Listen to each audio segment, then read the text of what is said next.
Thanks for being here with us. Thank you. And thanks to you for being here for our final news conference of the afternoon. The number 8 South Dakota State Jackrabbits will take on USC in the second game tomorrow night. It is a 21-game win streak for South Dakota State, the third longest in Division I.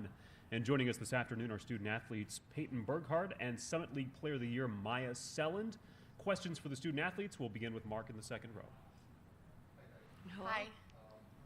I want to hear from both of you on this. How excited are you to be playing in a brand new place? There's been a lot of places with South Dakota State since Blacksburg, Virginia, or home of Virginia Tech and top seed. You're playing a brand new opponent. Played 21 straight games against Summit League schools. How exciting is it? Let's begin with Maya. Yeah, we're really excited. Even just getting in last night and to a new place, see some green grass and some nice weather today, and just get to campus. It's an awesome facility that we've seen so far, and so we're excited about that. And anytime we can kind of meet up with another opponent is fun. We've spent the last 21 games playing very familiar faces, so I think we're excited to play somebody new, and our coaches have done a great job of kind of getting us prepared for that. But yeah, really excited about this opportunity. And Peyton? Yeah, I guess I just reiterate what Maya said. Super excited, like she said. Got the nice weather. It always feels good to be out with some sun. And then obviously playing a tough opponent coming up tomorrow, and yeah, just making the most of this opportunity.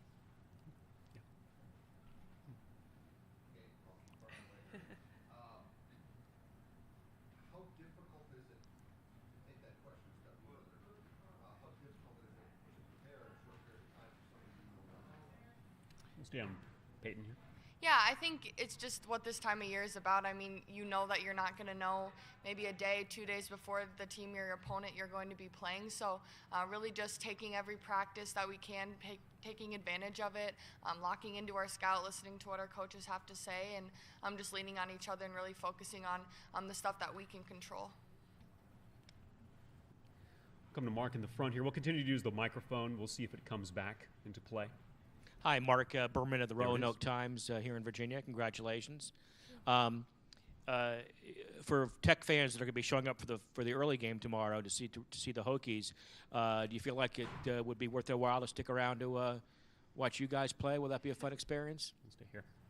Yeah, I just think why not, right? Come out and watch some more good basketball. I think tomorrow's going to be a really fun and exciting game, a good matchup against two top teams. So, yeah, I mean, why not, right? Maya? Yeah, I think March is a fun time of year, so if you're a basketball fan, it's going to be a good game. We're proud of, what we present when we go out there and play, and so, yeah. For people around here who have not seen you play this year, obviously you put up a lot of points. What makes your team so prolific, and what kind of a contrast are we going to see tomorrow against a stingy USC team? Maya, go ahead. Yeah, I think, we kind of pride ourselves on just how unselfish we are and how deep we are. We have so many different people that can come in and make big plays for us, and so we don't rely on any one or two people. We all contribute, and we're really proud of that. And Ian over here. Hello, Ian Sachs, Caroline Sports. Down low, they have some big posts that really know how to rank in the top of the nation in blocks. What's going to be so tough down in the post tomorrow? Yeah, we've emphasized a lot, like rebounding is going to be really important for us, so that's an area that we're really focusing on. And then I think just staying within our system, like we always do. We're so good at just finding the next person, finding the open shot, and so that'll be important as we continue to go forward. Sure. Peyton? Yeah, I guess same with what Maya said. I mean, focusing on rebounding, making it physical before they get the ball, and then getting the dirty work done as quickly as we can, and sharing the ball, taking advantage of open shots and that type of thing. So. Ian, do you have another? Yeah, one more. What have you been focusing on since you drew this matchup on Sunday?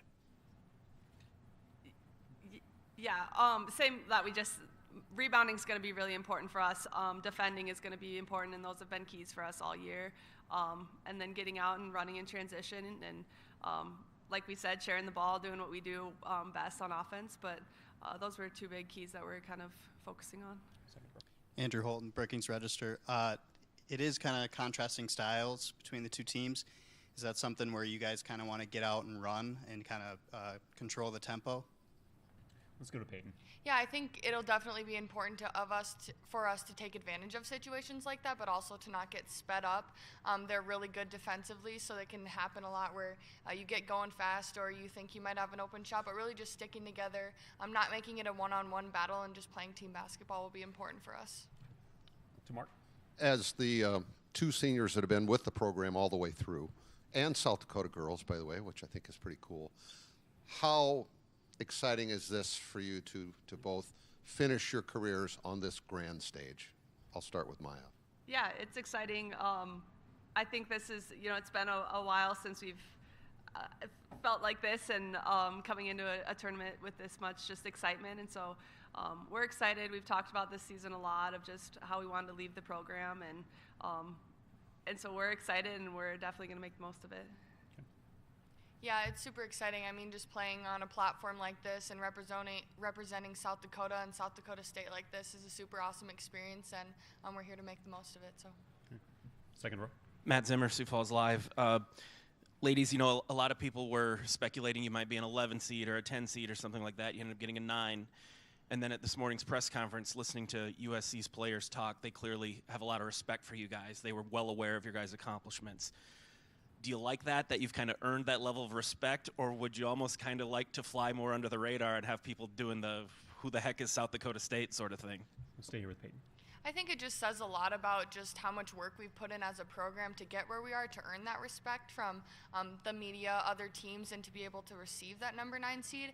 So yeah, it kind of is fun being the underdog, playing that role sometimes, but also especially being in the program for as long as Maya and I have, just like earning that respect and seeing where it started and where it is to today is a pretty awesome feeling. Maya, do you want to weigh in? Yeah, just kind of echo what Peyton said. I think it just says a lot about where the program has how far we've come, and so I think we're proud of that. And at the end of the day, we just have to win the next game in front of us. So seeds don't really matter so much at this point. To Ian. Virginia Tech's coach, Coach Brooks, today spoke about when they were in the WNIT final a couple years ago, and now they're a 1 seed. Are you guys drawing on that WNIT experience from last year, playing so many postseason games against teams from all over the country, even a Pac-12 school in UCLA? Stay on Maya. Yeah, I think so, absolutely. We got 6 more games, and 6 games that mattered and were postseason games, and so we have a lot of experience coming back off of that run. And I think that's we kind of take that and can learn on those situations, even though it was last year. Postseason basketball is just a little bit different. We got 6 more games of that, and so we definitely are kind of using that. Yeah, I agree with what Maya said. I mean, postseason basketball is postseason basketball. A lot of things can happen, and I think we gained a lot of experience and brought back a lot of girls who also gained a lot of experience from our WNIT run. So, yeah. Mark? But you have Paige Meyer back, and you got 2 freshmen that have done unbelievable things for you so far this year. How much better is this team now than that team that won the WNIT? Yeah, I just think, we've kind of touched on this all year when being asked questions. We just have a great group of girls, consistent group of girls, a lot of young players that we're confident in, that can make a lot of good plays for us. And I just think that's something that we can really use as a weapon on our team. We just have a lot of good girls who can come out, and it can be their night any night. Additional questions for the student? Mark? You guys have beaten people like Louisville and Kansas State this year. Do you feel like the non-conference schedule you played is good preparation for the NCAAs? Yeah, that's something that we've always kind of prided ourselves on, is our non-conference schedule, and we like to be challenged early in the year, and I thought this year was no different. It really kind of prepares us for these kind of opportunities. What is about this year's team? Why was this the team that that got to the NCAAs? Come to Peyton. Yeah, I think we just had a really good non-conference season, like Maya said. We made our mark in the conference tournament. We played some really consistent, good basketball, and that's why we're here today. So, additional questions for the student athletes? Thank you for your time. Best of luck tomorrow against USC. Coach Aaron Johnston of the Jackrabbits is up next.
23rd year head coach Aaron Johnston is with us on the days. We'll take questions for Coach Johnston.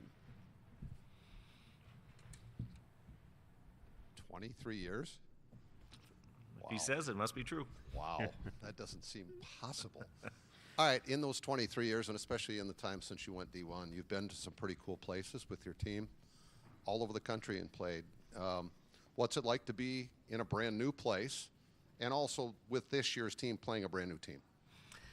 Yeah, I think so far, in the time we spent here, it's been great. Following Virginia Tech's program from a distance, you can see they've really taken off here. And it's fun to be in a place that's really supporting women's basketball at such a high level. And so even though we're not playing them here immediately, it's fun to be in a place where you can really kind of feel that people are paying attention and like I said, value the sport of women's basketball. So that'll be exciting for us. We love playing against great competition, and our first game against USC is going to be that. We've played them a long time ago in our transition to Division I, but we just haven't had that recent history. So really an unfamiliar team. We get a chance to know each other in film as much as we can, but until you get out there on the floor and really feel what the style of play is like, it's hard to know how that's going to go. But our team's really energized. They love playing.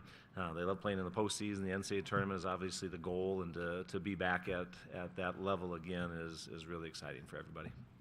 When you got an 8-9 seed right away playing, I mean, that's obviously the tightest matchup you could possibly have. Sounds like they have a great deal of respect for the way you guys play. I'm guessing it's a mutual thing, even though you don't really know that much about each other. Yeah, for sure. They've really kind of elevated their program in the last couple of years, and that's been fun to watch too. USC has got a really storied tradition of women's basketball and what they mean to the national landscape in women's basketball. And now you can see them trending back in that direction with the current team and with young people they'll have joining their team in the future. So they're doing a great job, and they're very deserving of where they're at right now too. So yeah, I think you'll see hopefully an evenly matched game tomorrow. Yeah. Aaron, you've talked basically since the end of last season of how beneficial that WNIT run and title could be, and you didn't just mean for this kind of tournament, you kind of meant it from a big picture standpoint. But for just this tournament, this event, the NCAA tournament, how do you think what your team went through last year can be beneficial? Well, I think, playing in that tournament, you get a couple of things. One, you have to play under high pressure, high stress situations that really mean your season's going to go on or it's going to end. You have to be able to make plays at the right time. And we started off that tournament with some wins, some comfortable wins. But as you get further and further, those are not comfortable wins. We had to come from behind in some of those games. We had to make plays late in some of those games. We had to execute on offense and defense. And so with that level of pressure, you can really draw on that now as you go into this tournament. I think the other piece is just the level of competition. Having to do that against teams that would be similar to play in Southern California, that kind of athleticism, that kind of strength, and still proving that you can be successful in our plan against that level of competition is really important too. The other part of it is it's really hard, but it's just a great reminder how much fun and how much joy this can bring. We're playing in the tournament, we want to do our very best, but that was a lot of fun, competing for that championship last year. This is going to be fun and difficult competing in this tournament as well, but it just reminds you how much fun it is to be in a postseason event with a lot on the line and trying to see if you can play your best basketball. Mark. Hi, Mark Berman of the Roanoke Times. Congratulations on getting here. For the Tech fans that'll be coming for the first game tomorrow to see the Hokies, do you feel like it'd be worth their while to stick around? Will this be a fun matchup with you and USC in the second game? Yeah, I really believe it should be. USC is having a fantastic year. People are going to see kind of two different styles. Both teams defend really well, but do it differently. Both teams are efficient on offense, but do it differently. So you're going to see contrasting styles that hopefully will make for a really exciting game. Sometimes when you get that, whatever style seems to win out on that particular day has the advantage. But yeah, I think you're going to see two teams who are playing really good basketball. Both teams have been in that top, kind of 30 in terms of rankings for quite a bit of the year. Both teams have beaten some really good teams in their non-conference schedules and conference schedules. So yeah, it should be a fun game, and I certainly hope people do stick around. You're averaging like 79 points per game. What makes this Jackrabbits offense so prolific? Yeah, offensively for us, our recipe has been balance. So I think you can see some really talented individual players out there, but we have a lot of balance. We don't rely on any one or two people to go out there and score a lot of points. We move the ball really well. Our passing and I think our vision and finding open shooters has been really important for us. So it's a fun style, I think, for people to watch. We have balance with inside, outside. We don't just rely on threes. We don't rely on any post game, but we have a little bit of both of that sprinkled into what we do. We're really efficient. We don't turn the ball over a lot, and that'll be, I think, really important in the game tomorrow. USC's pressure is going to be something that we're going to have to handle and hopefully turn into some offense for us. But you're going to see a team that really has fun playing together, shares the ball, really efficient, can score in a variety of different ways.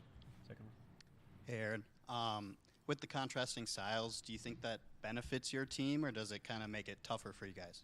Yeah, I think the contrasting styles are going to benefit whoever executes better. You know, if USC can get us maybe sped up and uncomfortable in our half-court offense and turn us over, they have the ability to block a lot of shots, challenge us at the rim. You know, if their style is winning out, it's going to be hard for us. And then on the flip side, if we can get them maybe moving a little bit more, get them chasing us on the perimeter, that's going to play into our hands. So when you play a team that is different, I just think whatever style starts to win out usually dictates who's going to win that game. So it'll be important for us to get into a good rhythm and be really, you know, clear with what we're trying to get done and handle some of the pressure that they'll put on us. Because we're a team that does play better when we're comfortable, as most teams do. But in this particular game, that'll be really important. Ian and then Mark. Hey, Coach, Ian Sachs, Carolina Sports. What's been the focus for you this week, now that you know that you're facing off against USC, to try to score against their top defense? Yeah, I think we've kind of gone back and drawn on, you know, some of the games we would have played even in November and December, whether you play a South Carolina or a Mississippi State or a Kansas State or a UCLA or those kind of teams, Louisville. Some of those games we won, some we didn't, but in all those games we can go back and say, okay, what worked for us against that level of defense? And we'll try and be really focused on those things in the game. But then I think the other thing we've got to do is defend really well too. I think we've always been really an underrated defensive team. We're going to have to do a good job of handling a lot of individual matchups. They've got some players that can really score and make plays, and how we help and recover and just try and keep them contained, I think, will be really important.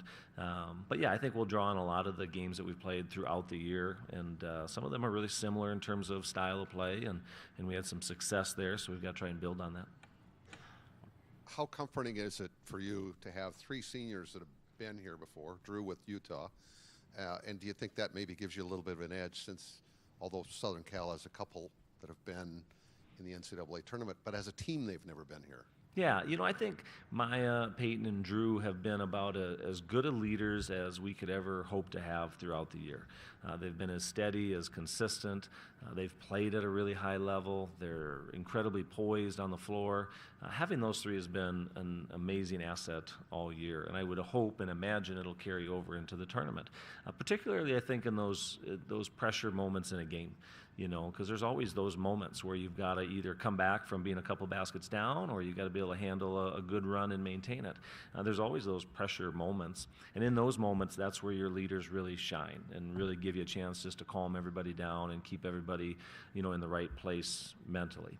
And I think those three have done that very, very well throughout the year. You know, you can see it from my perspective on the court during play, but I also see it in the locker rooms. I see it in timeouts. You just see it in those really big moments. And we'll lean on those three every game we play going forward for sure. Andrew? I would assume it's your goal to get to this tournament every year, but do you guys set a goal to, you know, win a first-round game or get to the Sweet 16, stuff like that? Yeah, I guess we've never really looked at it that way. I think sometimes players have talked about that over the years. I know back in 2019, I know that group talked a lot about trying to get to the Sweet 16, having been close, you know. But as a team, I guess we never really talk about those things. We certainly talk about playing in the postseason, and that's a goal. We talk about advancing in the postseason, and that's a goal. But I think this group understands that we want to go out and play our best basketball every night, and then see how far that can take us. And I really, you know, value that, I think, approach as a coach.